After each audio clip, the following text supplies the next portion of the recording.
Assalamualaikum warahmatullahi wabarakatuh, and a very good day.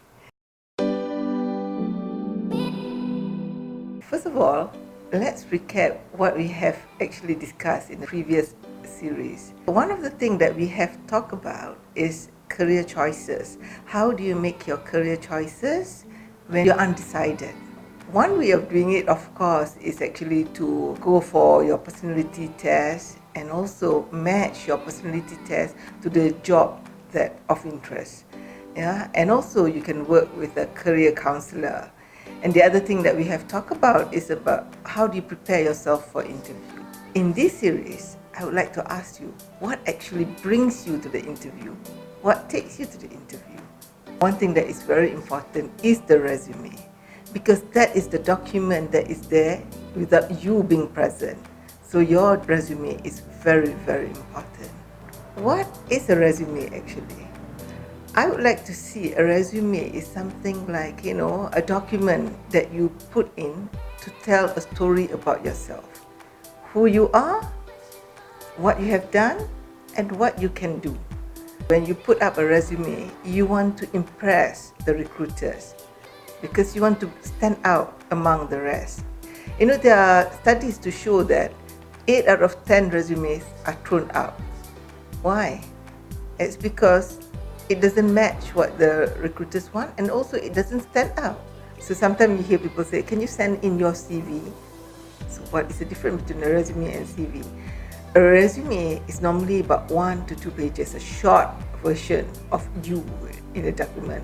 But a CV is a more detailed document, a longer document about yourself. There are basically 3 types of format for resume. One is reverse chronological format, functional resume format, and also you can have a combined resume format. The first format is reverse chronological format. This is where you want to show a vertical career progression. You want to apply for a job in a similar field. So it's very nice to see your, step up in your job. And also this is to promote your upward mobility in the career. Okay, that is the reverse chronological format. The next one is where you want to have functional resume. So what does a functional resume look like? It shows your skills. It's a skill-based resume actually. It emphasizes on qualification and also expertise in certain area. And you can also have a combination resume.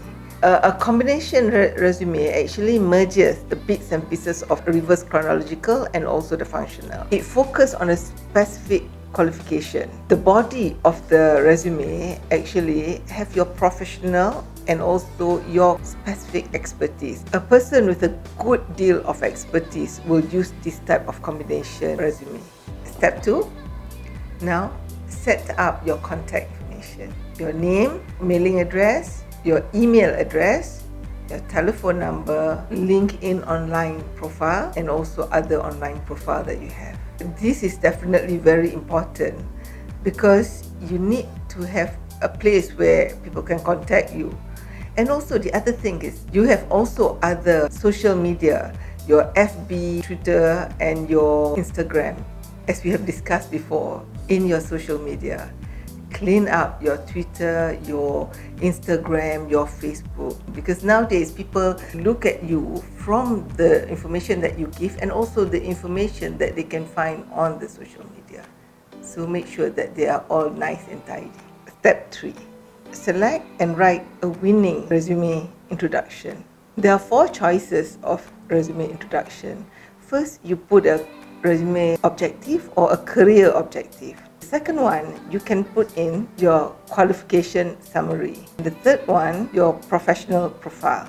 And the fourth one, your resume summary. These are very important because these are the ones that will attract the recruiters.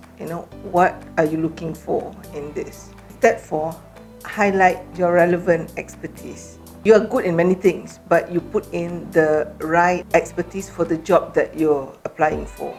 Use words like I have spearheaded this, or I have trained people, or I have done this or done that. Use the words that are appropriate for that, because these are the keywords that people will look at. tailor your resume towards the job that you're applying for. This is very important. Sometimes people say, okay, I'll just throw my resume here, there, and everywhere, but that is not so good, because you want to tailor your resume towards the job that you're applying. So make sure the expertise is the right expertise for the job. When you're applying for the next job, put in the right expertise for the next job. Step 5, create a pro education sector in your resume, because this will actually show where your knowledge and expertise come from your what type of degree that you have, what type of training that you go through. Put that in. That is very important. Step 6, your hard skill and soft skill. So what are your hard skills that you are very good in? Language fluency, competencies, put that in. And balance it with the soft skill. Your decision-making ability, teamwork, your leadership skills, your communication skills. So don't put too much of hard skills without the soft skill. Balance them. Step 7 is your key certificate, your honors, your award. Put that in. And your publication. People will see that if it's a publication that is important for the job you're applying, put that in definitely. Step 8, make sure that you have a specific style for the resume. What font size do you want to use? Normally use a font that is easy to read. Arial, Time Roman, font size 10, 12, that would be very nice. But if you put a small font size 8, it might make it very difficult to read, that the recruiters might just throw it away. So make sure that it's readable and it's nicely laid out with the right lines that breaks the sections. Step 9. This is the last step, but it is very important. It's the covering letter.